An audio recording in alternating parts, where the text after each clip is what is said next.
Et aujourd'hui, j'ai 53 ans, donc c'est un beau cadeau. Il n'est pas comme tout le monde, hein, Thomas. Il est très fort et c'est un papa équilibré, plus fort, encore de plus en plus fort, très serein, très pro, surtout très pro. Il est brillant, intelligent. J'ai pas de mots parce que c'est quand même le 8 juillet, voilà. Je sais pas comment vous le dire, mais c'est bien. Vous le dites bien, il y a les yeux rouges. Ouais, c'est des bonnes journées de sport, on prend notre pied, on fait ça avec nos valeurs de droiture, et c'est pas facile en ce moment, et on a des types bien, formidables. Et j'en ai d'autres qui sont formidables aussi. Et Thomas n'est plus dans la charte il y a 5 ans, aujourd'hui c'est un capitaine, c'est un type qui connaît les valeurs de notre histoire depuis le sport études. Je pense que Richard Tremblay, le rendez-vous, tout le monde est là aujourd'hui. C'est bien, merci, bravo Jean. Vous êtes tous les Français, c'est le chouchou. Sans naturel, je trouve que c'est lui quand même qui a donné un petit peu de place à la course depuis hier. C'est pas un super champion, je pense que la volonté fait la différence. Pourquoi il a tant de succès? Parce qu'il joue pas l'équipe de France de foot. Thomas Voeckler, nouveau maillot jaune du Tour de France. Aujourd'hui, il a atteint une cote de popularité d'un Richard Virenque ou d'un Laurent Jalabert, mais il dit des choses magnifiques, et des choses que peu de gens ont la capacité et la chance de vivre. Donc il sait aussi faire la part des choses. C'est quelqu'un de très naturel. La réaction de Cyril Dessel qui n'a pu contre-attaquer Salmon, qui n'a pas fait le choix de contre-attaquer. Essaye de s'accrocher à la roue de Thomas Voeckler. La course pour le titre est maintenant lancée. Voeckler qui revient avec une facilité déconcertante sur Salmon. Et n'oublions pas qu'en 4e position derrière, parmi les suivants, il y a un garçon qui effectue très belle attention aussi, c'est Sylvain Chavanel. Voeckler dans la roue de Salmon avec beaucoup d'autorité. Allez, alors maximum, essaie de revenir, il revenait la pression. Et la jonction, attention, et là il a les moyens de tourner. Attention, Allez, Voeckler qui a vu le retour de Dessel. Et Dessel qui n'a plus de jus pour contre-attaquer derrière sur Voeckler. À l'intelligence tactique de Thomas Voeckler, sa fougue, sa forme du moment. Voeckler qui vient de prendre une vingtaine de mètres sur Benoît Salmon, qui semble aussi en difficulté, Benoît Salmon. Et Cyril Dessel qui avait fait un gros effort pour revenir dans la rue de Benoît Salmon. Il a contre-attaqué Thomas Voeckler exactement au bon moment. Ah, il est bien parti. Je pense que Salmon ne va pas lâcher le morceau comme ça parce que c'est lui qui a roulé jusque-là. Donc il a intérêt à essayer de revenir sur Voeckler. Ah, c'est Dessel qui va faire l'effort dans la descente. Voilà, il va devoir faire un gros effort, Cyril Dessel. Il a déjà fait un gros effort pour essayer de revenir. Est-ce qu'il aura assez de jus pour rejoindre Thomas Voeckler? Il a l'avantage de l'avoir en point de mire. Mais attention, ça ne descend pas beaucoup là. C'est un faux plat légèrement descendant. Alors que Benoît Salmon, lui, il n'est toujours pas décroché. L'explication va être lancée dans quelques secondes maintenant entre ces trois-là. Ils sont en place. Benoît Salmon a choisi d'être tout à fait derrière. Ça, c'est tout à fait logique. Benoît Salmon qui est à la 3e et dernière place, qui devrait normalement, Benoît Salmon, lancer une attaque plus lointaine que les deux autres, lancer un sprint plus lointain, un effort plus lointain, ou alors il se sent vraiment très fort et se sent suffisamment de ressources parce qu'au bout de 220 km, il faut de la fraîcheur toujours. Et peut-être que Benoît Salmon en a un peu plus que les deux autres, qui a priori, Voeckler et Dessel, sont plus rapides que lui au sprint, dans une arrivée au sprint.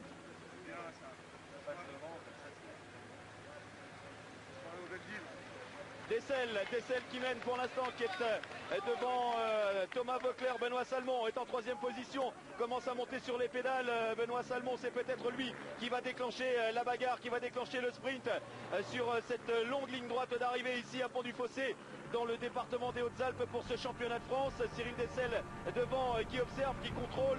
Voeckler qui est entre les deux, qui lui aussi en position quasi idéale. Thomas Voeckler l'a bien placé. Il est en excellente position, en seconde position. Il n'a qu'un adversaire derrière lui.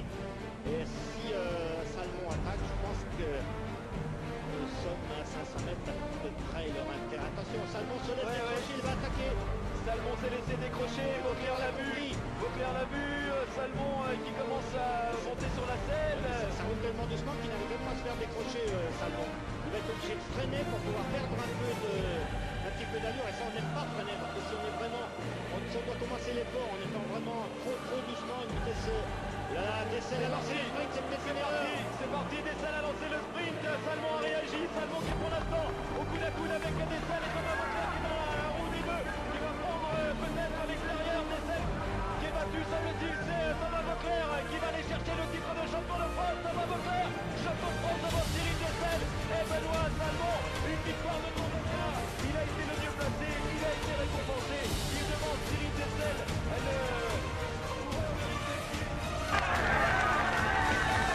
Et Voeckler derrière, qui se bat, qui se mord les lèvres, et qui serre les dents pour aller chercher quelques secondes de jaune.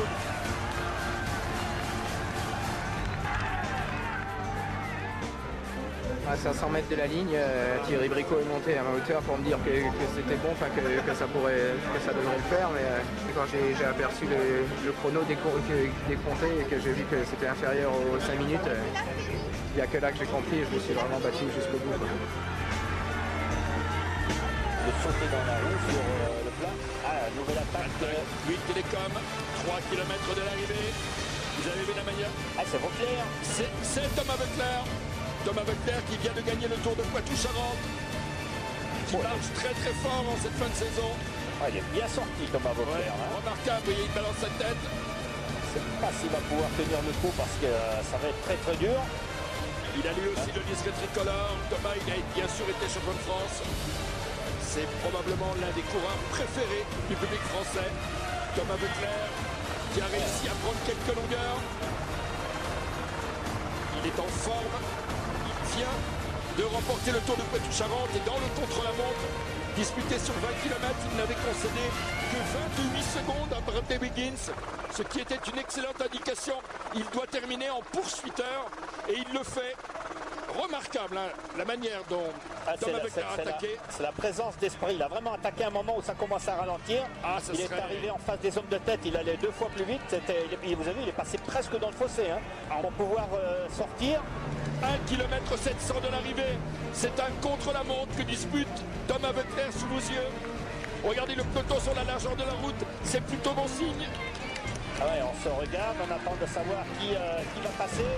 Par contre, pour Thomas, qui relance, c'est bien. Ça va être dur. Ça va être très dur. Regardez l'effort extraordinaire qu'il est en train d'accomplir.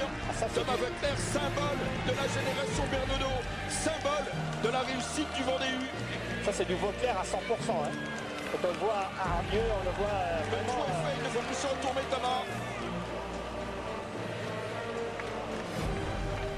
On espère qu'il y a...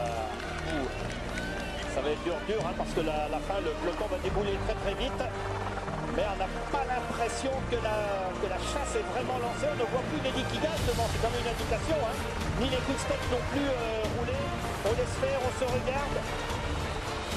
On laisse pour l'instant le peloton laisse une bonne chance à Voeckler. On pense qu'il va savoir la saisir, Thomas.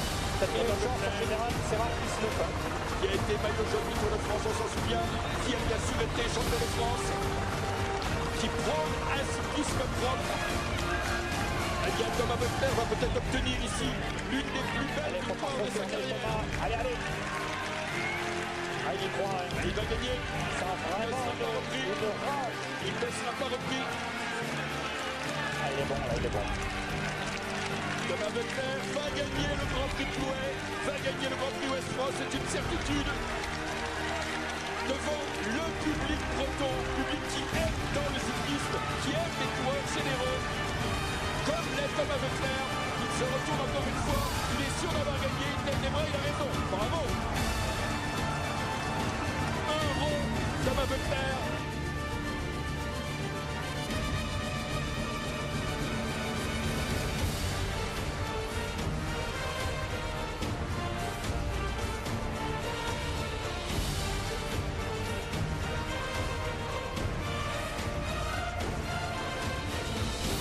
Le groupe, ça risque de faire revenir. C'est Voeckler qui va y aller, c'est Thomas Voeckler. On a perdu Sapa, on a perdu Gélin. Laurent Jalabert. Là, on peut pas beaucoup de temps. Oui, petit à petit, c'est vrai que ce groupe qui était très bien organisé et qui semblait pouvoir aller jusqu'au bout a été malheureusement désuni par l'attaque d'Ignatieff. une attaque, deux attaques, sans aucun doute, ce coureur est le plus frais dans cette échappée. Thomas Voeckler est toujours aussi malin, toujours aussi vigilant.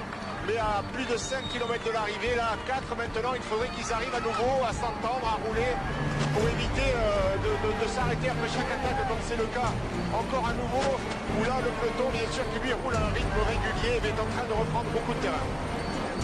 Il l'a fait un peu tôt, Ignatieff, à 6 km et demi de l'arrivée. L'écart maintenu, hein. Oui, pourtant, l'écart reste. Ils vont aller au bout, hein. Maintenant, il ne faudrait pas qu'il y ait de nouvelles attaques. Il faudrait qu'ils aillent au moins jusqu'à 2 ou 3 km de l'arrivée. Il faut qu'ils fassent ça, restent ensemble encore 3 km pour être sûr, presque sûr d'aller au bout. C'est pas évident. Regardez Voeckler qui accélère. Qui demande un relais. Oui, mais il a accéléré un peu fort. Il a du jus encore. Hein. Il a du jus.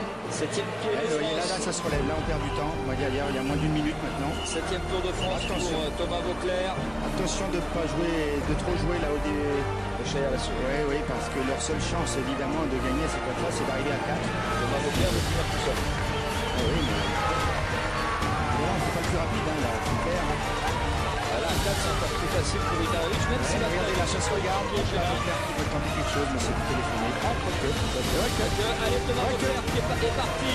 Voilà, c'est pas mal. Tout seul, bonne accélération, on est loin encore, 4 km 700, qui vient à reprendre les entrées chez les cuisses, c'est Ignatieff qui va le chercher. Laurent Jalabert. Oui, Thomas qui profite, il sent bien que là c'est un peu dommage d'anéantir tous ses efforts sur une question de marquage, et Thomas qui tente sa chance entre les deux autres.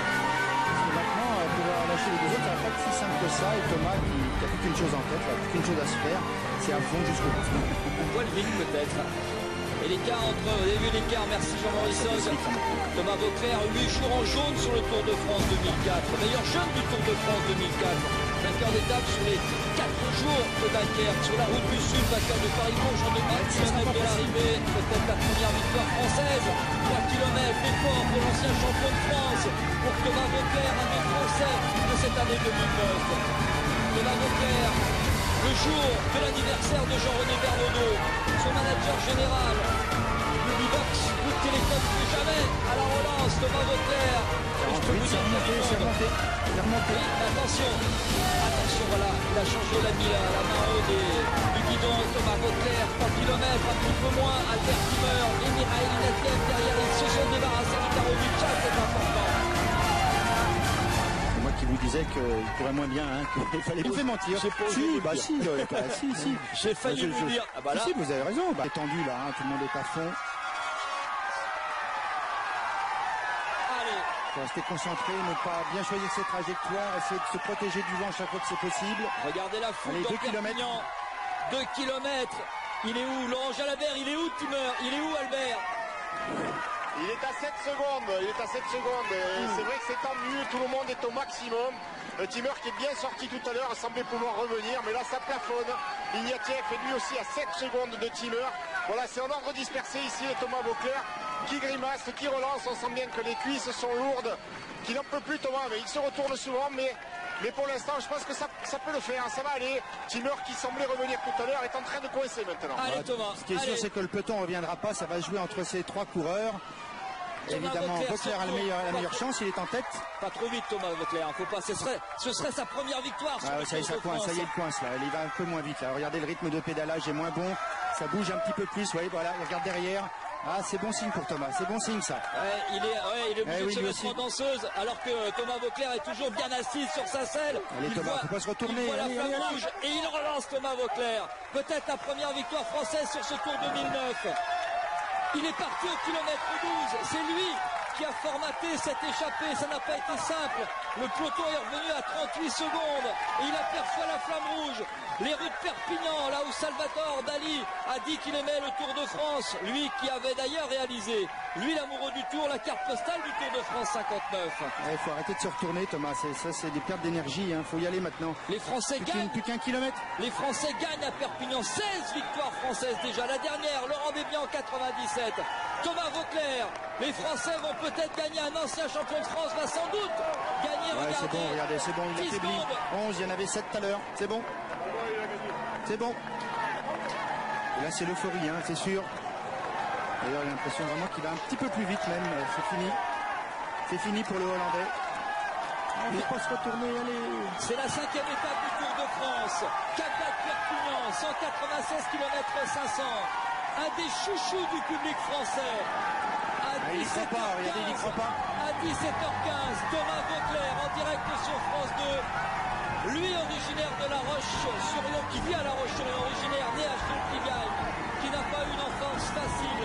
Son papa a disparu sur un bateau. Il n'y croit pas, c'est sa première victoire sur le Tour. Il a porté 10 jours le maillot jaune en 2004. Eh bien, c'est fait, le 5e jour du Tour 2009. Voilà la victoire de qui? De monsieur Thomas Vauclair en Perpignan. Le peloton n'est pas loin, mais c'est fini. Bravo. Il a très bien joué le coup, bravo.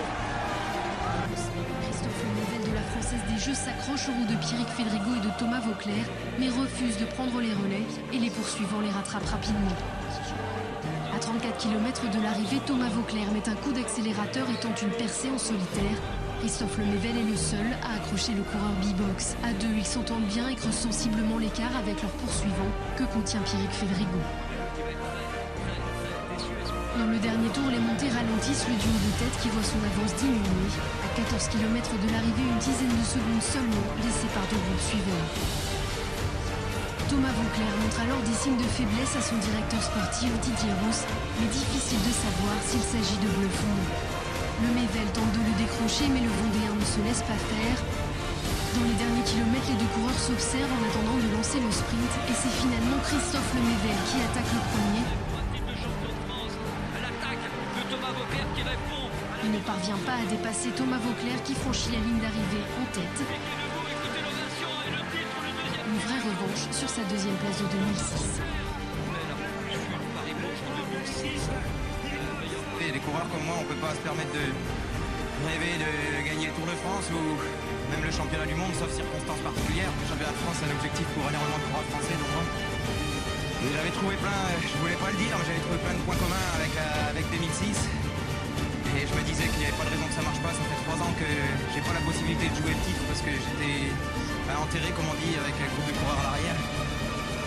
Et là, il y a eu un gros collectif. Les coureurs protégés de chez nous, on n'a pas hésité à se faire le boulot à 100 bornes de l'arrivée déjà. On a vu Anthony Charteau dès le début. Et je crois que, sans vouloir faire la phrase toute construite, il y a un état d'esprit dans ça. Une victoire d'autant plus belle que depuis le début, l'équipe carbure au collectif. Ce succès est une vraie récompense aussi pour son manager général. On fait ça pour ça, on passe beaucoup de vrais moments, on a des grandes joies. Des grandes joies, et Cyril, Pierrick, toute l'équipe. Anthony Charteau qui a été le détonateur. Franchement, merci à Méga, merci à mon sponsor de nous avoir fait vivre une belle aventure. C'est vraiment des belles journées de vélo.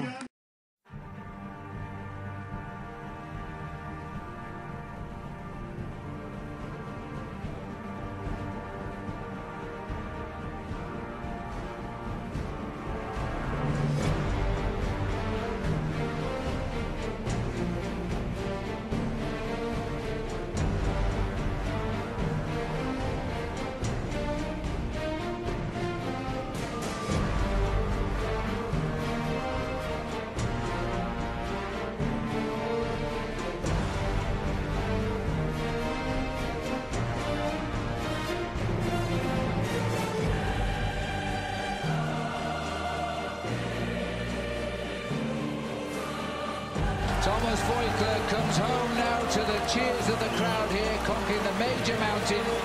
He won in Perpignan in 2009. He now wins here in Luchon this year. He can't believe it's all worked out for him. He doesn't care about the Tour de France overall. He's 69th and he's 77 minutes behind either Contador or Schleck. But he wins the stage, and the champion of France on the day we celebrate 100 years of the Pyrenees has brought it on home.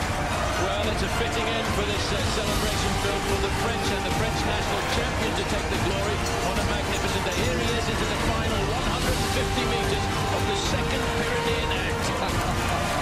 He pays homage here. Christian Prudhomme in the back there, all smiles, the director of the Tour de France. They've made 4 vicious days here in the Pyrenees to celebrate it. In the car, looks like the Secretary of State there is in charge as well. Avec avec Rémi Di Gregorio encore. Thomas Voeckler qui se retourne pour juger, pour voir s'il va attaquer au kilomètre. Thomas Voeckler, parce qu'il est en train de regarder, alors que Thomas De Gendt donne tout. Il faut mettre la pression sur De Gendt. De Gendt, il veut le maillot et Voeckler a bien compris. Il ne faut plus prendre le relais maintenant. Il faut le laisser rouler. Le jeune coureur belge, il va être nerveux. C'est peut-être le seul moyen de le battre. C'est tout à fait possible. Hein. Ça va aller au bout. Ça va aller au bout. Ça va aller au bout. Il faut attaquer l'équipe AG2R pour en venir à barre. Maintenant l'équipe Omega Pharma-Lotto aussi qui va se mettre en grande bataille pour un sprint massif. On aperçoit le maillot vert d'Agrich à Osler. On vient de passer le rond-point. On entre dans Belleville maintenant. On va apercevoir, ils vont apercevoir l'arrivée. Vous avez vu des Gregorio qui s'est mis une claque pour se motiver un petit peu comme le fait un boxeur pour aller disputer le sprint. Allez Thomas, faut attaquer, à un moment ou un autre, faut attaquer Thomas De Gendt alors qu'on est dans le final maintenant, les 500 mètres pour Thomas De Gendt qui va s'emparer du maillot jaune de leader de ce 69e Paris-Nice. Mais il y a 3 Français pour une éventuelle victoire d'étape, ce qui n'est pas encore arrivé sur ce Paris-Nice version 2011. Le peloton, vous l'allez percevoir, il est juste là, mais ils vont s'en sortir. L'attaque de Thomas De Gendt qui accélère, ce sera dur pour Rémi Di Gregorio. Thomas Voeckler bien placé qui va peut-être attaquer maintenant. Attention de ne pas gêner Rémi Poriol qui est bien aussi. Allez, Thomas Voeckler, il est trop donné. Thomas De Gendt, c'est Voeckler qui va venir s'imposer pour porter une nouvelle victoire. Voilà qui est fait, victoire de Thomas Voeckler à Belleville devant Rémi Poriol. Thomas De Gendt est 3e, Rémi Di Gregorio. Alors, t'es content que papa il ait gagné le Lyon pour toi? Et peut-être que je vais réussir à en gagner un 2e pour Lila. Allez, un bisou à papa. Tout a commencé un certain 10 juillet. Après une incroyable échappée, Thomas Voeckler prend le maillot jaune, comme en 2004. 10 jours. Thomas Voeckler va rester 10 jours en jaune. Thomas Voeckler qui en termine et qui sauve son maillot jaune presque sans souci. Ah, c'est vrai qu'il a fait un sacré numéro. Regardez tout de suite la poignée de main à un remarquable, éblouissant Pierre Rolland. Vous l'aviez répété plusieurs fois, je vais perdre mon maillot jaune. Alors réponse négative. Non, j'ai dit que logiquement je devrais le perdre, mais c'est pas pour ça que j'allais pas me battre. Bon bah je suis content d'avoir eu tort. Avec panache, le petit gars en jaune fait chavirer tout un pays. Bah là je sais pas trop quoi dire, je vous avoue que je suis quand même vraiment surpris.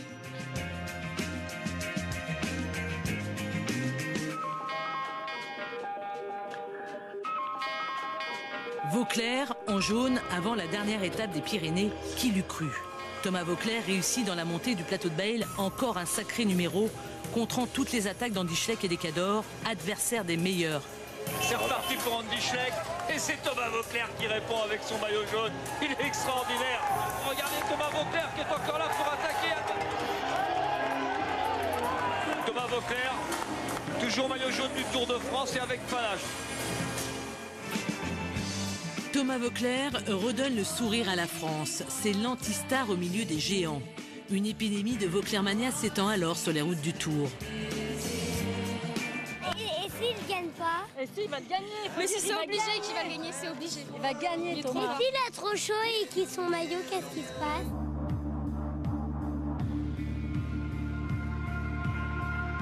La descente infernale, revue et corrigée par Thomas Voeckler. Le maillot jaune, limite borderline, laisse filer le temps. Oh là là là là là là là là, mais comment il s'arrête? C'est un petit miracle, mais il va perdre du temps. Là si ma femme a regardé, je vais me faire engueuler là, ça c'est sûr.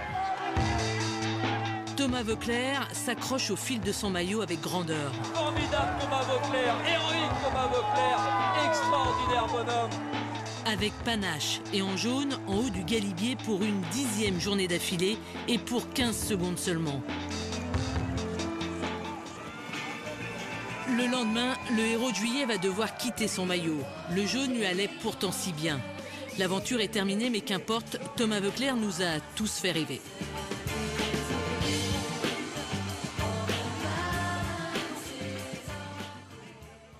Ovationné comme s'il allait gagner le Tour. Cette année encore, personne ne fait le poids face au cycliste préféré des Français. Sur le Tour, sa notoriété a encore grimpé. À l'attaque dans les Alpes comme dans les Pyrénées avec son style caractéristique. Maillot ouvert, visage grimaçant. Certains disent de lui que c'est le roi de l'intox, mais Voeckler est surtout un coureur malin qui sait gagner. 2 victoires d'étape, un maillot à poids et toujours plus de fans le long des routes de France. 23 ans, Thomas Voeckler trouve son équilibre auprès de sa famille qu'il a suivi en camping-car tout au long du parcours. Si demain j'ai encore le maillot avec le petit poids après la course, je te promets qu'on va te trouver un petit maillot. D'accord? Que tu pourras mettre. Au fil des victoires, Thomas Voeckler s'est forgé une image de sportif simple et combatif. C'est la grosse sensation de la journée. Thomas Voeckler réalise un contre-la-montre extraordinaire à plus de 49 km 500 de moyenne. Le leader de l'équipe Europcar assomme le Tour du Poitou-Charentes. Sur cet exercice, il repousse ses adversaires à 26 secondes sur seulement 22 km. Il manquerait plus que je gagne un sprint massif et puis bon, j'aurais tout fait dans ma carrière, l'école, les contre-la-montre. Non mais ouais, c'est surprenant, je ne vais pas mentir. J'ai préparé le chrono comme il faut et tout. Ce matin, j'ai essayé de ne pas trop faire d'efforts, de m'économiser pour cet après-midi. J'ai fait une bonne situation entre les deux et tout, mais bon, ça ne fait pas plus. Après, je suis surpris agréablement. Cet après-midi, au départ de Charroux dans la Vienne, les suiveurs n'attendaient pas Voeckler, mais cet homme, Luc de Vries, l'Australien de l'équipe Orica Lyonnaise. Contre-la-montre est sa spécialité. Il réalise une première partie de parcours sans faute avant de s'effondrer dans les derniers kilomètres. Le vainqueur du TPC 2012 terminera finalement à 29 secondes du Français. Autre ancien vainqueur du Tour du Poitou-Charentes, c'était en 2009. Le Suédois Gustav Larsson de l'équipe Yam Cycling. Il a longtemps cru lui aussi à la victoire. En difficulté sur le début de parcours vallonné, il réalise une très belle fin d'étape, lui aussi à près de 49 km/h, mais il doit s'incliner face à plus forte lui. Le Russe Ignatieff viendra finalement s'intercaler. Il prend la deuxième place du chrono en 28 minutes. Juste derrière, un certain Thomas Voeckler. Lui est déjà en train de réaliser un exploit. Il boucle les 22 km 400 de course en 27 minutes et 37 secondes. Le maillot de leader de Nasser Kouani ne résiste pas. Thomas Voeckler est le nouveau chef de file du TPC. Une épreuve, on le sait qu'il apprécie et qu'il a déjà remporté en 2007.